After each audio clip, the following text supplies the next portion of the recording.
सांगलीच्या कवठे महाकाळमध्ये गोळीबाराचा प्रयत्न फसला। शिवसेना नेत्याच्या पुतण्यावर गोळीबार।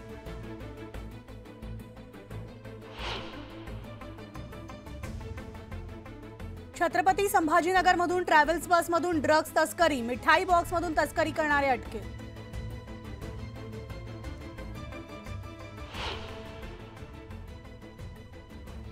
रायगडमध्ये पोलीस भरतीच्या लेखी परीक्षेमध्ये गैरप्रकार, 6 जणांना पोलिसांनी घेतलं ताब्यात।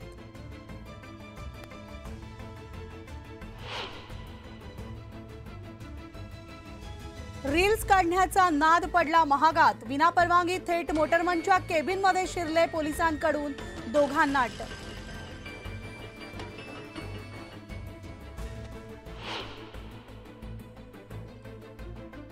विरारमधील अर्नाळ्यात भटक्या कुत्र्यांचा हैदोस, 25 ते 30 जणांचा घेतला चावा, तर कुत्र्यांचा बंदोबस्त करण्याची मागणी।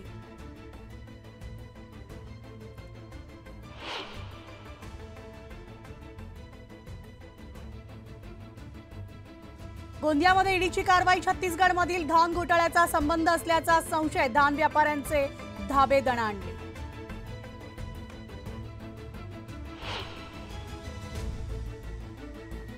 वाशिम जिल्ह्यामध्ये 34,447 शेतकरी पीक कर्जाच्या प्रतीक्षेत, तात्काळ कर्जवाटप करण्याची मागणी।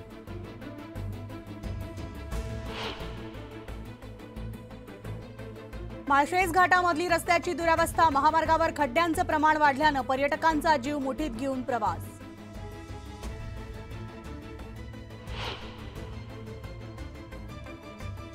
बीडमधील चौताळा येथील 700 फूट रामेश्वर धबधबा प्रवाहित, मनमोहक धबधब्याचा आनंद लुटण्यासाठी पर्यटकांची गर्दी।